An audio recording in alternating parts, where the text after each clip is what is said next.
Logan Kelly is the CEO and co-founder of Waxell.ai, a platform for governance, observability, and runtime control of AI agents in production. Drawing on his vast experience, he focuses on giving organizations a consistent control layer above the agents, defining policies, budgets, and guardrails so autonomous systems remain reliable, auditable, and aligned with business and ethical constraints. They move from demos to critical infrastructure. Logan explores how agentic governance differs from simple observability. I shouldn't put that word in. Why runtime enforcement and auditability matter, and how non-technical stakeholders can shape agent behavior without shipping new code. He's particularly interested in how autonomy at scale can serve human values, including accountability, safety, and empathy in the design and deployment of agentic systems. There's a lot there. Thank you so much for joining. I've enjoyed our conversation already, so Yeah. I'm looking forward to getting into it. So just taking you back a little bit. So before you were sort of formally part of agent governance, before Waxell, what were some of the formative experience that you had that shaped the way you think about responsibility, risk, and things potentially going wrong in complex systems? Yeah. So I've been in kind of AI for about 7 years now. Started in the nutrition, kind of sports nutrition in relation to, training plans and all this kind of stuff. And then moved into call sign, which is an AI SDR platform that's fully autonomous. Mhm. And so it really, I started in the sales space, and one of the things we always said in sales was honesty is not just a moral consideration, it's practical, right? The minute you start lying, things get, difficult for you. And I think in the agent space and AI, it's like responsibility.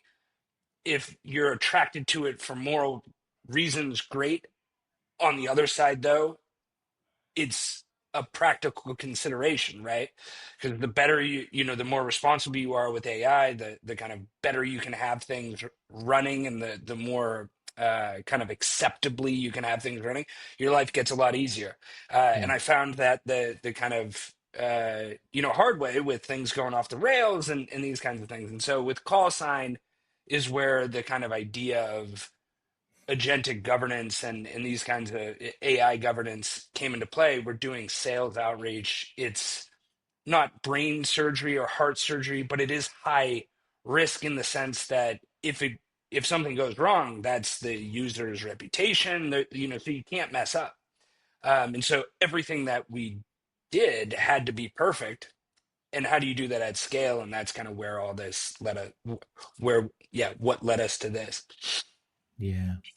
Yeah, there's a lot, I guess, in the truism that people buy from people, and people Hmm. buy more from people they trust. And I think Hmm. that's 100%.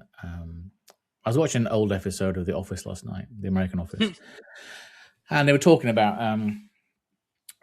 how it was the time again of the sort of small regional player, and people had enough of the big corporate entities that were just soulless boxes. They wanted to deal with people again. It's actually people want people.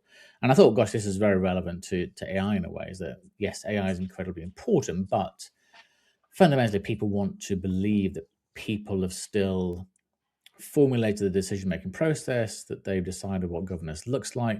And I wonder why you developed the idea that the governance layer sort of sits above the agents and not sort of inside the agents, if that makes sense.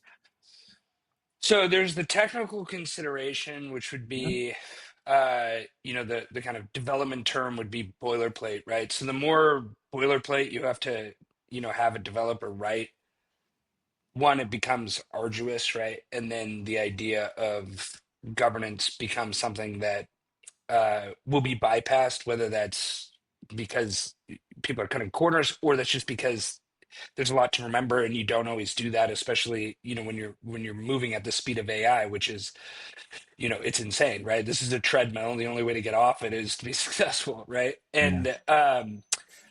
So then the other side of things is, when we go back to the call sign days, we had a team of 5 people running, a couple hundred autonomous agents at a Mhm. at a time, which means there's thousands of like sub agent executions happening every hour. And so you have a couple of developers running, kind of managing this fleet of agents. So it kind of forced us, and and in a way, this is, I believe, how it should be even in large organizations. It forced us to build systems that could get operations people involved, finance people involved, right? Yeah. People who stakeholders in the company. So it's like if everything is code based, now engineers are both responsible for implementing the code Mhm. to have this governance, but they're also responsible for actually governing it. And they have a different place that they're looking at than the client delivery team who's actually interacting with the customers and these kinds of things. So I think having that layer above the agents creates a kind of uh, meeting place that the kind of responsibility for governance can actually be propagated to the rest of the company. Mm. And when people reach out to you and reach out to Waxell, what is it they're typically looking for, or is there no such thing as a sort of typical encounter? It's interesting. I think a lot of the initial stuff with governance has been around cost, right? Yep. Y- And then it becomes quality. So, is it doing or outcomes? And the reality is, I think governance, once people start implementing this stuff, it goes a lot deeper, right? It's, oh, wait a second, this agent is executing code and I could actually control what code it, Mhm. block the code that it was generating. I didn't have to put that in a prompt. Cool. That means that as the agent is running free in the kind of in production, now I have a surface that I can adjust things. And so it starts with cost, it starts with quality, and then the kind of possibility of what governance can actually do explodes once we're in there. Mm. Do you think people, because when you hear the word governance, my mind immediately sort of leaps to something we have to sort of comply with. It's going to slow us down. It's a tick book exercise. It's not a commercial entity. How do you almost sort of rewrite the narrative so that governance is seen as a positive must do element to what you're trying to do, as opposed to something that is just an irritation? Yeah, I love that question. It's funny. I have started, my whole career has been building products kind of from the ground up. And so my interactions in like, the kind of enterprise have always been kind of once the product is built. Hmm. And so the idea of governance made sense to me because I wasn't necessarily like, deploying products in the enterprise, at this frequency where there was always somebody else dealing with that. And I didn't realize how bad of a word it was. I was on a podcast a couple of days ago and it was like, this is the G word, right? Like governance, developers and engineers hate the idea of governance. The What we're trying to show, kind of engineers and operations people and all of the kind of stakeholders in this world is governance allows you to actually move faster, where a lot of times governance is, policies and rules we have to follow. When we're talking about agents, we're talking about you are able to, the kind of first part of governance is you have to have observability. So now we can understand the black box of AI or Hmm. agents. Once you can understand that, now you can actually start to make adjustments quicker, right? So by implementing a governance kind of infrastructure, you actually have a level of visibility that at a kind of uh, aperture that you wouldn't have if you're just looking at like logs and a terminal and this kind of stuff. Yeah. And then on the other side, like governance can actually be used to influence the actions of an agent, right? So if you tell this kind of intelligent piece of technology that we've built, hey, you can't do that, and here's why. Now it can start to adjust its behavior in line with what's going on. Where I think a lot of governance is like, you can't get into this file system. We're just going to block you out, right? And Hmm. so that's really where I think like governance in the agent age is actually a huge benefit to the product teams, the engineers, the operations people, because it gives you this living, breathing infrastructure that allows you to see what's going on, control what's going on, and sleep better at night. Mm. I think I'm certainly not an AI expert, but I think one of my sort of concerns from a commercial perspective is that it's getting easier and easier to build agents. And I spent some time a few weeks ago and managed to build a couple, and I did they were fairly effective, did what I wanted them to do, and I could go away and they'd do stuff when I wasn't around, when I was sleeping, and they could do some research for me, some analysis. It was all great. They could access my files and my email and all those sort of good things, which is great. That's a good thing. But I think there's a danger where as it gets easier and easier, I work for a big company. This is a scenario. So I work for a big company. I'm frustrated with what they're doing. So I create my own agents at home in my own time, bring them in, put them on my work laptop. Those agents then go off and access corporate files. And I sort of have a fear that a lot of businesses aren't really understanding what agents can actually access and Mm, how they can very quickly access information that they certainly wouldn't want an access in it. And people wouldn't necessarily bring them in with any malintent. They of would bring them in course, to make the yeah, work easier, all those good things. But yeah. actually, once they're in really. And I wonder if you find that a lot of businesses you work with perhaps overestimate how secure their systems and how robust their control is. Yeah, it's a fascinating one. I think this is where um, there needs to be a deep understanding of kind of what is available to the workforce to implement these things, right? So you to have an agent that actually, runs on a desktop and accesses files and all this kind of stuff, you don't have to build it yourself. It's Claude Cowork, Codex, right? Like those are Yep. right there. And so this is where like policy, in organizational policies, right? And then like we have a product called Waxell Connect, for example. Not a plug, but the concept of it is kind of how we're solving this problem. So it's Mhm. like the uh agents actually authenticate into what we call the agentic mesh. Now, this gives the organization observability on what's actually going on, and then gives the organization the ability to govern, right? Because all of these tools have hooks that you can say, okay, we're going to access this file system.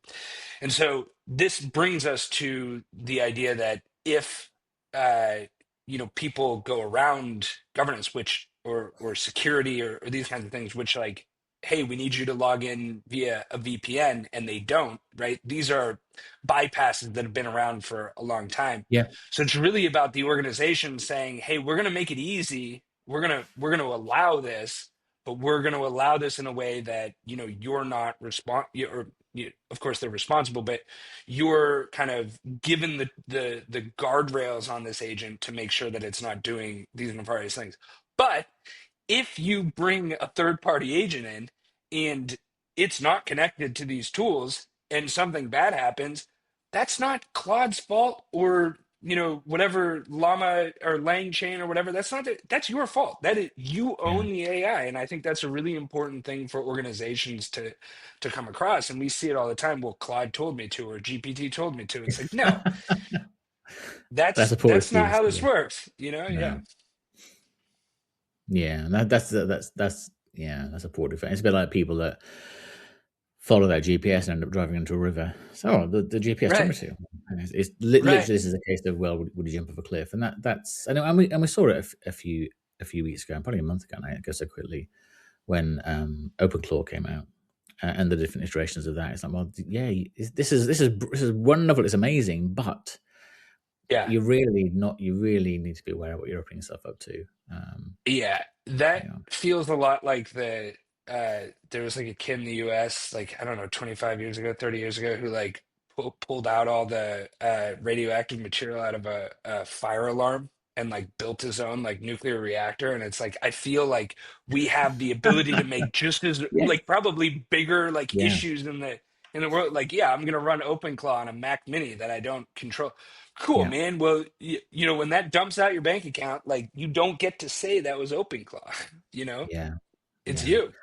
Yeah, I do think we are going to start to see some some cases around that sort of thing happening. And they say we won't need lawyers anymore because we have AI, but we'll suddenly need lawyers just to defend the cases against AI or prosecute the cases that have issues. And we've seen it with autonomous vehicles. We've seen it with lots of different things. And we recently had the big case in the US with Meta and YouTube and social media and Hmm. things. So you Hmm. do. I'm really interested in where that whole thing goes. So I think we are still trying to navigate the relationship between uh, humans and AI. And I think a lot of people listening will be, when you said at the beginning, "Oh, I've been in AI for 7 years," they'd be like, "Well, 7 years, but AI's only been around for a year."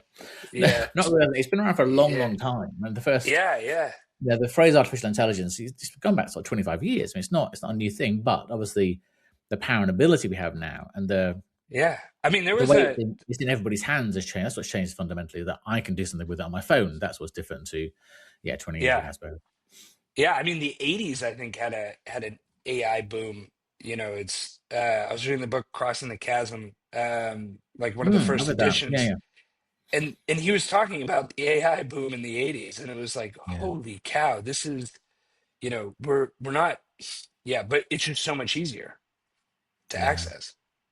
Oh, Yeah. and it's it is extraordinarily easy. You can do a huge amount with the sort of free models. You can do even more with the sort of $20 a month models. It'd be Hmm. very interesting to see from a commercial perspective how valid a whole thing. And this is slightly off topic, but I was listening another podcast. Other podcasts do exist. A few days ago, and it was saying that I think the capital spend on AI, so data warehouse, etc., for the next year, will be $680 billion, which is okay. But he said the challenge is that's only valid for like the next 3 or 4 years, because in 3 or 4 years' time, those systems are obsolete. You got to fully replace Yeah. them. 100 years ago, we did it with the railways, then we did it with roads, and yes, they were all massive investments, but the investment in railways lasted for 100 years. The investment in roads lasted 50 years. The investment in AI, it lasted 3 years. So unless you can get people spending more than $20 a month, or AI can do something more meaningful, it does, from a purely financial perspective, look a little bit, interesting as to Well, how it went. yeah, I I don't know. I think that the end game is not having a bunch of, developers able to create a SaaS competitor in a second, right? I think that's Mhm. a tactic. I think that but we don't see the enterprise deploying as many agents as the Wall Street Journal would have you believe, or Yeah, the general media, right? So it's like the I think the real kind of wins for AI are when the enterprise is working a lot more with AI, at scale. I think it's a lot of pilots. It's a lot of not like we say they're agents, they're not really agents, right? And yeah, this kind of stuff. And so I could see like the idea of like Claude Code Max costing $200 a month. I could see that being $2,000 a month, right? yeah. And it's like, oh, you're a single developer who's like posting on Twitter about what you vibe coded over the weekend. Like, does that exist in 3 years? I don't think so. Yeah, Um, you know, and the other thing with AI is uh never underestimate what these infrastructure companies will come up with, right? Like Grok, with a Q, not with a K, right? Like they have an unbelievable inference chip that they built that mhm, they can run these amazing models so quickly. So it's like power consumption, all this kind of stuff. And it's like, yeah, NVIDIA just bought a company that could probably reduce power consumption by a lot. So it's like, I think yeah. there's a lot more innovation to be had here. I don't think it's going away anytime soon. Yeah, no, I saw a report earlier this week as the developing a new chip that reduces power consumption by a factor of sort of sixfold. Yeah, So yeah, it's like 6 times less yeah. power. I think, well, okay, once that starts to happen, then and I do think yes, data centers are the big thing right now, but I think in time your laptop will become the data center. It'll be a very localized data center. Oh It won't yeah, necessarily mean this to be the same thing. But so yeah. when you're working in AI, as you have been for a long time, you're also working with people, working with clients, working with other business. How do you? It might be an unfair question, but how do you sort of navigate the tension between maximizing the efficiencies of AI and automation and preserving sort of human agency, because people still want to feel valued and feel that they want something to do. And like you said, people like to deal with, I think they're dealing with people. So how do Hmm. you balance the two almost, right? Let's maximize everything that AI can deliver, but also keep people happy, both clients and colleagues. Uh, it's interesting. I, I was talking about this a couple of weeks ago, and it's like businesses, there's this idea that like AI can replace humans and all this kind of stuff. Mhm. And you saw like Block, laid off half their workforce Yeah, or yeah, something. yeah, 40%. Yeah. Because but it later in that article, it was like in the beginning, it was like because we've made so many efficiencies on AI, and then later in the article that I was reading, uh, he was like, well, we also overhired during the kind of post-COVID times, right? So it's like, were Of you course. really replacing people or with AI, or did you just have too many people, right? And so this brings me back to I don't think we're in a place right now where humans should be replaced by AI in an org. I think with the tools we have available, we should be focused on enhancing the kind of productivity and performance of these people we have on our teams, because no business operates completely efficiently. No person operates at their maximum potential. Mhm. And so what we focus on in our company is like, if you're going to do SEO, don't do SEO to get it done. Work with the AI tools either that we have off the shelf or that we've built to do like the 100% job in the same amount of time that it would take. So it's not reduce, like get more efficient in time. It's become better as an organization with AI. And I think if that's the starting point and that's the starting point that we have, then we start to look at the kind of tooling a lot differently, right? So it's an augmentation as opposed Mhm. to a replacement, because you could build the perfect agent. I think it has to run with a human for 6, 7, 8, 9 months before you just let it, kind of off into the wild to supposedly do stuff. And so we see a lot of these commercialized, like, I'm the CFO agent. It's like there's a lot of data you need to put Yeah. into that thing to make a CFO of your company. Yeah, there's a lot of trust to put into it to do that. No, and Oh yeah. I wasn't sure how you'd answer that. You answered it, yeah, far more eruditely than I would be able to. But I think a couple of things. I think one thing is it is an absolute truism of business that companies look for events, opportunities to mask a decision they've had to make. So whether it be during COVID, people laid off a lot of people, whether it be during the GFC, laid off a lot of people, whether it be because of AI, laid off a lot of people. And it is fundamentally offered an excuse for a failure somewhere else. They sort of say Hmm. within politics, you say, oh, this is a good day to hide a bad news story. When something bigger is Yeah. happening over here, look at this AI, it's terrible. Yeah, people get rid of you. We shouldn't hide you.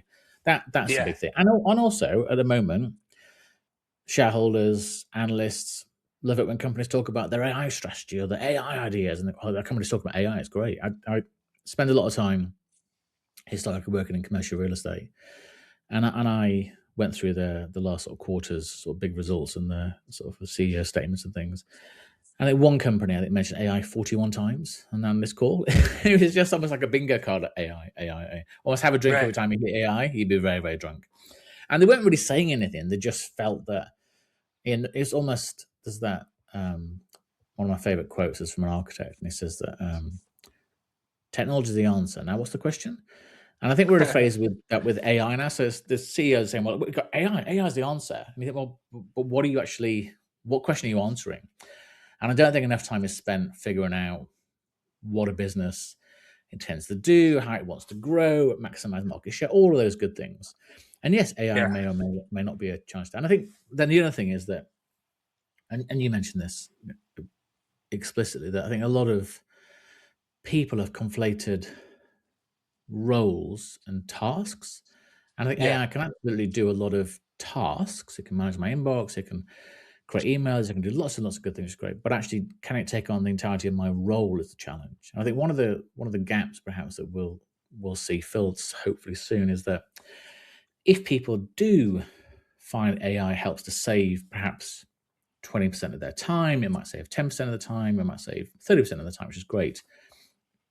It's how as a business, how do I help people understand what to do with that 20, Mm. 30, 10% of the time? It's not about, well, just be more productive, just do more. That isn't really the answer. It's how do we help people perhaps think creatively, think differently, how to maximize the efficiency of that. And maybe it comes to a 4-day week, but if it's not a 4-day week, you got 30% of your working week, you're saving. What can we help you do with that time that's perhaps more interesting than some of the mundane tasks that we've allowed AIs come in and develop? Does that make sense? Yeah, yeah. The idea, so you were talking about like we the whole like technology, what is the question? That's I think Mm. where like a lot of AI, and then I think a lot of marketing has been like, this is so and so your X agent. Yes. And so there's this like trying to like market and productize like a specific, kind of agent that ultimately could probably be built fairly quickly using, Cloud Code Mm. in an afternoon, right? These agents are not super complicated. Um, and so in my career, like there's always these moments where you're like focused on process, right?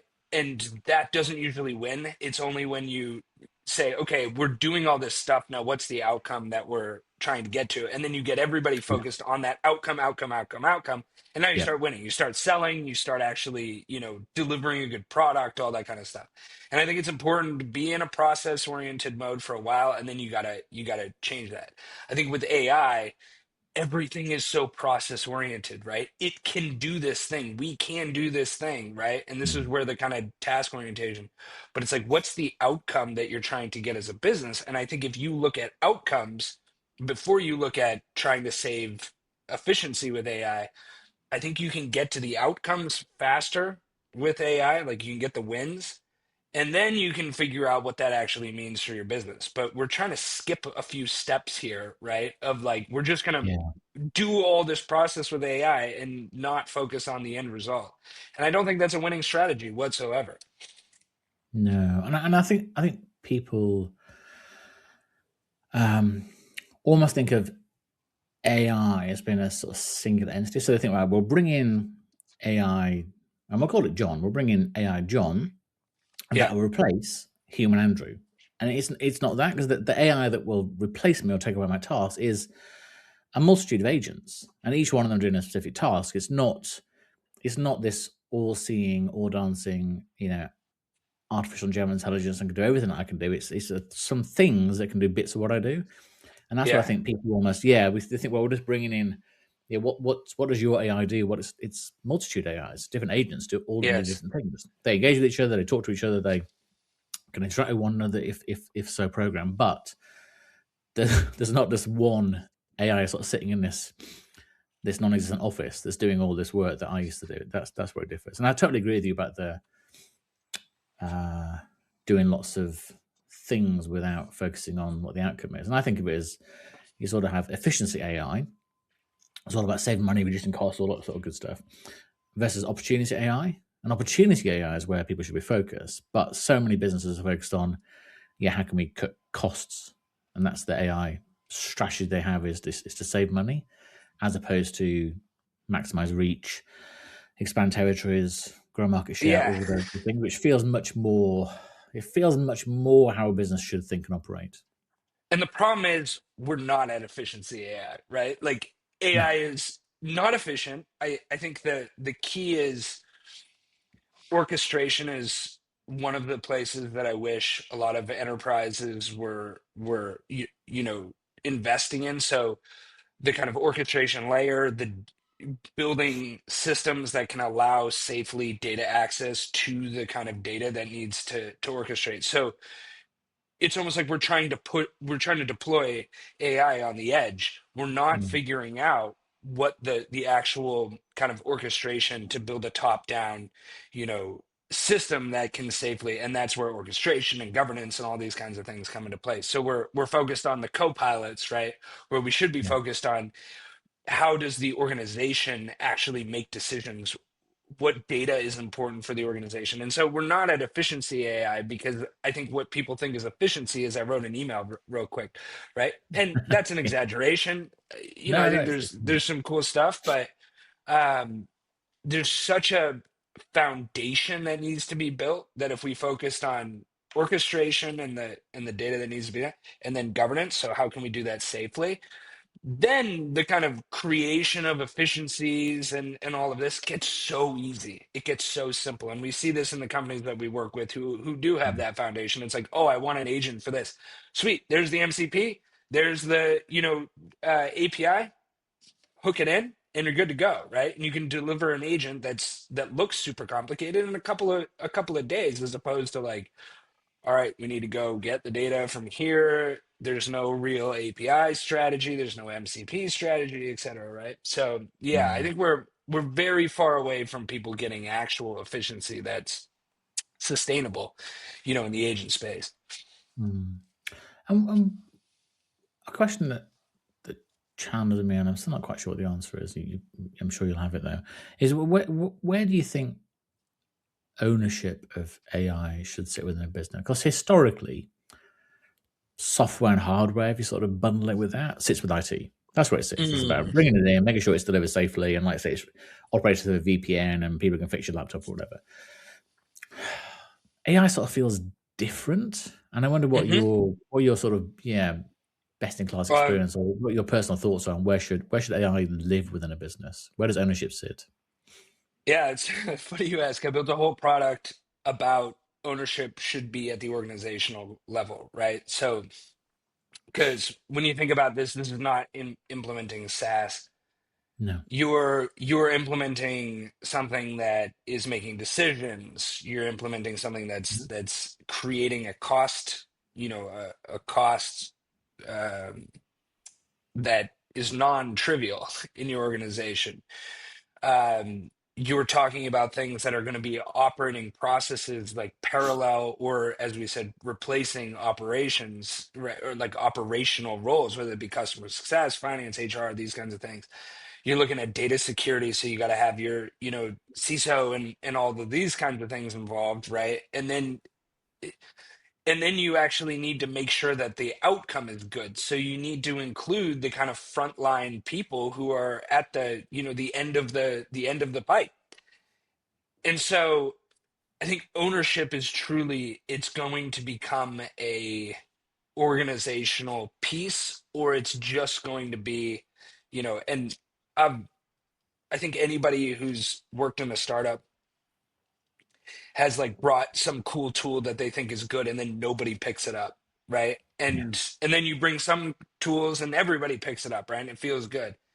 Mm. And if you're not building a culture of AI that everybody has ownership for it and everybody, is their kind of brother's keeper, I think you end up with just a bunch of stuff that's doing stuff, and nobody really knows what's going on and it doesn't get adopted, right? And so Mm. I think that's where like it is so important right now for organizations to start thinking about how can we weave this into the fabric of the day to day, which is the other reason we should not be talking publicly about replacing workers with AI, because you're not going to get adoption, right? That's a crazy, Absolutely.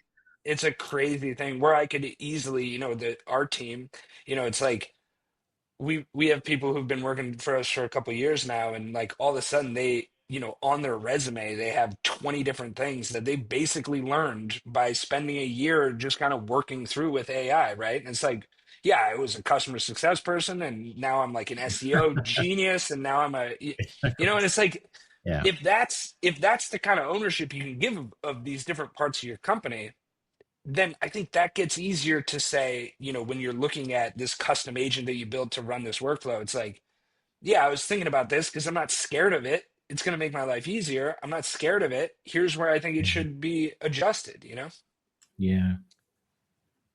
And I can think going back in my career of examples when we brought in big systems, amazing systems. I think a company where we brought SAP in, a company more recently where they brought Salesforce in, Hmm. and sort of mandated, right? Everybody's got to use Salesforce. I know you had all of your own systems in these different countries. You all do this, all do that, whatever. But you bring a Salesforce because Salesforce, it can bring all the data together. It can produce management reports. It can do all this great stuff. And there was huge resistance against it because I think what the company had missed was actually explaining this is how it will make your job easier, help you get more Yeah, clients, and help you make more money. Ultimately, but yeah, we all want to make more money and get promoted, really. So if you sort of sell in, well, this is what AI does, as opposed to we've got this great AI, it will do this, it will do this, it will do this. Well, ultimately, I'm a bit of a selfish prick. What does it do for me? What is that going yeah, to do for me and my paycheck and my family and my future? That's where, yeah, and that's what you're saying is that we've got to really think about not the systems and tool itself, because that will change next week and week after, the month after, the year after. But it's ultimately what is it doing to improve my job, my team's jobs, my company, our business, all of those things. And that's where I think we've still got some way to go. yeah. Because AI at the moment is this sort of shiny new tool that everybody loves without thinking about, well, what are the benefits right now? Right. And the other thing I'll say there is like when you look at like implementing Salesforce, you're implementing Salesforce is a ball of Play-Doh, right? That you bring in your company. It can be very different, right? Like Yeah. the implementation, right? But like when you Mhm. go into say, the sales, like I've got a lead and I got a contact, and maybe I have a Yeah. bunch of custom records. But everybody needs to figure out how to use that, right? At the end of the day, there is an engineer who deterministically said, or a developer, like the button that's here is going to click here, or is going to do this thing, that kind of thing. With AI, it's a much different relationship where a lot of times, if we're looking at like a co-working tool, we're really thinking, it's really about the imagination of the person. One, to suggest something to the engineer, well, what if it could do this? And then when you're looking at things like Cloud Cowork or these kinds of things, it's like, it's not how do I use this, right? It's how do I, what's the limit? And the limit is your imagination.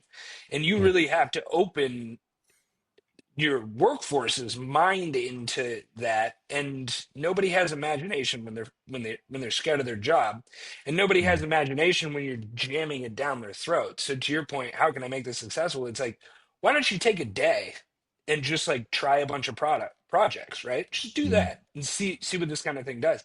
And when I do that internally, or even like with companies that I consult for, right? They're like, oh my gosh, like I didn't realize like how insane this could be. And then all of a sudden they're scheduling stuff in Claude, and it's insane. And I think that's where like we talk about ownership.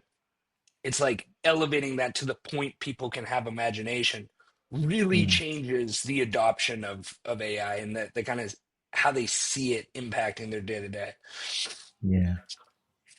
And I think, and one of the things I know you said before is that AI usage itself becomes a skill. And I think that's really important to because I think some people still think you open up an AI agent, no, you don't. You open up a large language model, whether it be Gemini or ChatGPT or Claude, whatever, and you type into it, run my business, and then you go away, and that's it. It does everything for you, understands what you want, it has everything.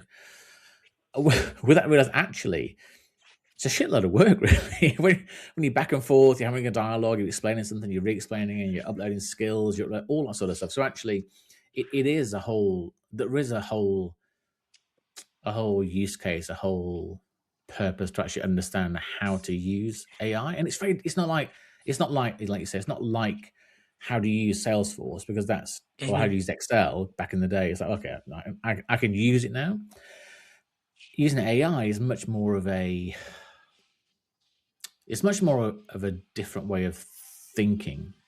I think that's a bit as opposed to it's not a technical skill per se, unless you create an agent. It's much more of a how am I thinking? I never really thought this way before. How am I going to engage with it, talk to it, discuss things with it, use it as a sounding board? How am I going to use it in that way? That I think is a skill that perhaps we haven't learnt to embed in people yet.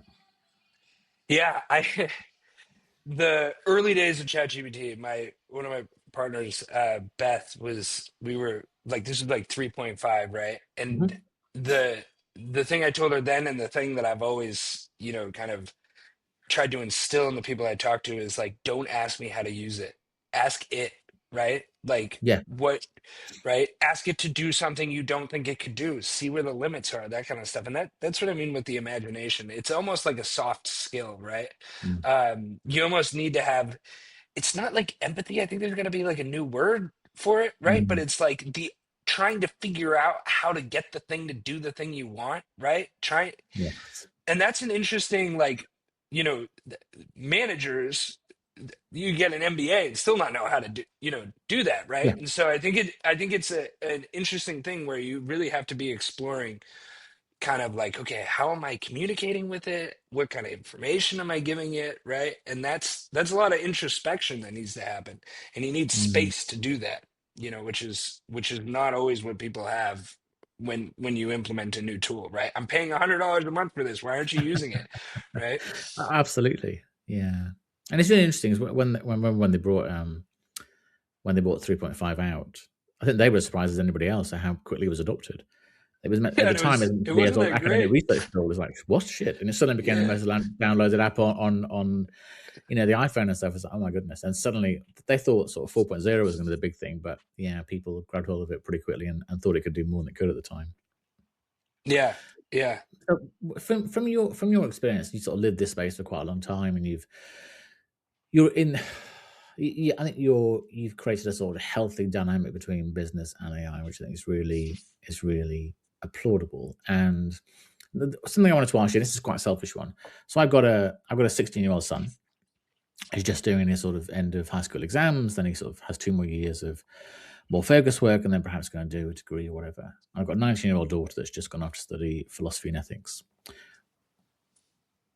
Well, two things I guess. As an employer, what skills are you looking for when somebody joins your workforce as not as an engineer, as an employer, general employee, I guess. Hmm. And then secondly, what do you think we should be guiding our teenagers towards? What skills should be focused on above perhaps what they've been focusing on for the last sort of 25 years? I've thought about this a lot, and I still don't have a great answer, but like I can kind of reflect on my career. I've done a lot of different things, Mhm. right? And I've run painting businesses, and I ran car dealerships, and I was a biology major, and like all this kind of stuff. And one of the places where I really appreciate is that that's a lot of different ways of thinking, right? That's a lot of different, and the employees that we have in our company are all like very open to new experience and this kind of stuff. So like the Mhm. philosophy major is super interesting, and I think back to kind of like the 1800s with like all these people who were like the kind of aristocrats who also like made like scientific breakthroughs and all this kind of stuff. Yeah. They had like 9,000 things going on, right? Yeah. Nobody was specialized in anything, right? It No. was like, yeah, I'm a monk and I'll figure out how plants do genetic, like, Yeah. right? And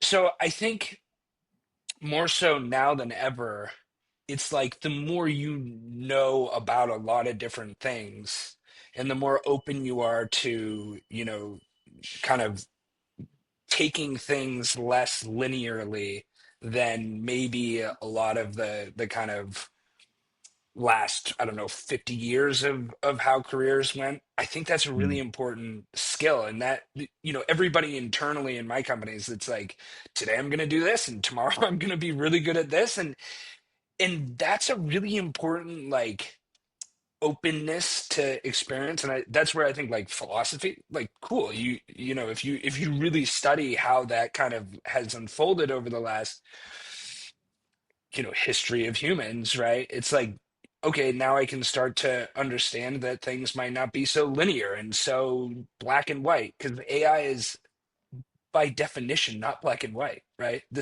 You put the same prompt in twice, you're going to get two different answers, right? Yeah. And like Yeah. that's not how we're trained to think, right? Like Yeah. that's not a multiplication table, right? No, it's a lot more complicated than that. And I think that's that's my rant about that is just like openness to as much experience as possible, and be comfortable with non-linear experiences, right?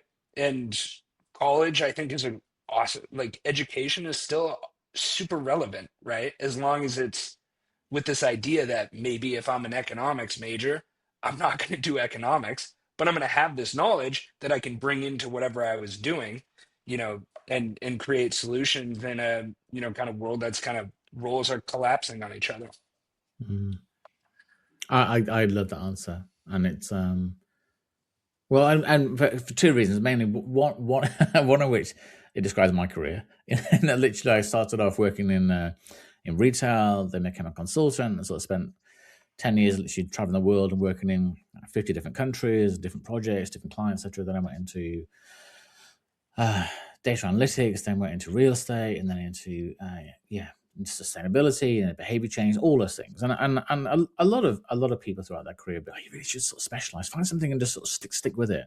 And I just, first of all, I get bored quite easily, and then second of all, just a bit like I just want to gravitate towards something that's interesting and new, really. And I think, and a bit like you said, in going back in history, the aristocrats, a lot of them through Europe will go off on what they call the Grand Tour, and they Hmm. spend 2, 3, 4 years traveling around the world, meeting artists and meeting artisans and meeting professors, astrologers, whatever. And they come out with that knowledge and they do something with it or not do something with it. But it didn't matter really. They were just absorbing more and more stuff. And Yeah. I think education, I guess has followed a fairly linear path. You pass your exams, go to high school, go to college, maybe do a master's, join a business, get promoted, and then that's what you do. And that's great. If you're going to be a surgeon, I don't necessarily want my surgeon to have spent a lot of time dossing around the world, but I want him to have spent time studying to be a surgeon. But Yeah. generally, the most interesting people I've met within businesses are the ones that are willing to accept that they're not always going to be right, really. And I was, and this is very easy for me, but I was always, or rather, I was never ever the smartest person in the room. There's always somebody in a room that's smarter than me. If there wasn't, I'd go to a different room. So I just want people around me that are going to teach me new things, and I'm going to learn from osmosis of it, almost. And that's what I think is going to be important in the future. Is exactly what you Yeah. said. People that come to things with just a different mindset, they're the ones that are going to be the most creative and the most able to adapt things as they change so quickly. Yeah, and it's interesting we talk about like the smartest person in the room. I think I remember, like, I traveled around South America and I stayed in like Mhm. hostels and stuff, and there were like, guys who just could make friends faster than me, right? And it's like that's a type of intelligence, a type of, and so it's like, what are they doing? And I think that's where, it's interesting, the kind of like being in 50 different countries, right? Like, all those kinds of things are going to be, because the linear path, maybe in surgery, that will make sense. But the linear path, I don't think, if things go the way I think they're going to go in AI, I don't think it'll exist, right? I think it'll be, you're a marketing person who learns how to use Claude Code, and now you can, Yeah. yeah. So I think, like, finding all the different kinds of intelligences that you can find is Hmm. also a Easter egg hunt we should all be. Mhm. And putting pressure on kids to figure stuff out when they're 14, Yeah. probably I not the way don't. to go. No, and no, I just sort of bounced from one thing to another, and he said yes to some things I probably should have said no to, said no to some things I should have said yes to, but yes, all the learning experience. I came out of it all right, and I Yeah. think if I maybe if I sort of picked one thing and done that since I left sort of school and stuff, maybe I would have been earned a bit more money, but would have been happier. No, I don't think I would be. I think having those experiences is created the ability to be able to engage in new things like AI, really. And I think also one Yeah. skill I do think is fundamental that perhaps we've lost a little bit in maybe the last decade, is the ability to be able to talk to anyone. So Mm, whether you're at a bus, on a plane, I mean, our next door neighbors are in their 80s. I love the fact my 16-year-old son can have an enjoyable conversation with them, as well as he mm, can with his 16-year-old girlfriend, or with his friends at school, or with me and my wife. I think having that ability to be able to talk to somebody is it's more valuable than you realize. So many people are fixated with social media, or their smartphones or whatever else, or gaming and stuff. I think the ability to be able to actually have look into somebody's eye, have a conversation with them, and show an interest, that's incredibly valuable. And I think that's something Yeah. AI can't do. Yeah, we talk about the communication layer in AI, like Mm, when we're building products like Slack is the communication layer and all that. yeah, It's funny, the communication layer, the ultimate communication layer is still humans. yeah, Like humans, and we will be able to figure out problems faster face to face. You could have an agent going through a loop talking to another an agent, like my agent could be talking to your agent. We talk for 5 minutes and the problem's yeah. solved, right? I And know. so yeah, having that the kind of ability to operate in the communication layer that humans have had since we started, so Yeah. important. Yeah. Mm. What do you what? And this is very unfair, but what do you think our relationship with AI and agentic systems will look like in say 5 years time? My hope is that I'm very bullish on augmenting humans, right? I love Yep. Claude Code. I love Claude Cowork. I love the ability for people who use it, not like, I vibe coded my app and then I posted on LinkedIn that it took me 3 hours and I built a whole SaaS. Like that's not real. It's bullshit. Like it's not real, Yeah. but that ability for somebody who is super interested in what they're doing to be able to go 10 layers deeper, right? Mhm. The ability for a potentially junior person coming into a workforce and being able to get up to speed so much faster, which in a lot of roles that we see demographically, there's a lot of people aging out of these roles, and we're going to have to get the younger generation up to speed very quickly. And I think there's a huge opportunity for agents to be able to do that. So uh, I think we're going to see a lot of companies try to lay people off with AI. And this might just be the hopeful me talking, is I think the winners are going to be the companies who figure out how to really enable and enhance their workers. Like you call it Minority Report, call it Iron Man, whatever. I think that that's going to be the model that actually works the best, right? You have a person with human intelligence with 10 agents around them that just Yeah. absolutely help them be perfect at everything they do. And I don't think that's a crazy uh, reality for us to live in. Mm. If we try to replace all of our workforce with agents, I think that it will fall apart, right? You'll see companies lose a lot of revenue, Yeah. reduce customer trust, reduce employee trust, and I think that's going to be hard to come back to. Yeah. Uh, you know, so yeah, 100%. I mean, there's so many examples throughout history where a company has lost trust or had a big product recall or whatever. They're just never getting it back. No matter how much they invest in time, etc., etc., they're just never getting it back.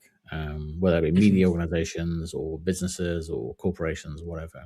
So just two more questions before I let you go. You've been very very generous with your time. So one will be, so apart from sporting Sunderland, what do you do in your downtime? How do you escape from AI and technology and being surrounded by screens and things? Yeah. Before I started the Waxell thing, I actually was like would race criterium cycling, road Oh wow, biking. okay.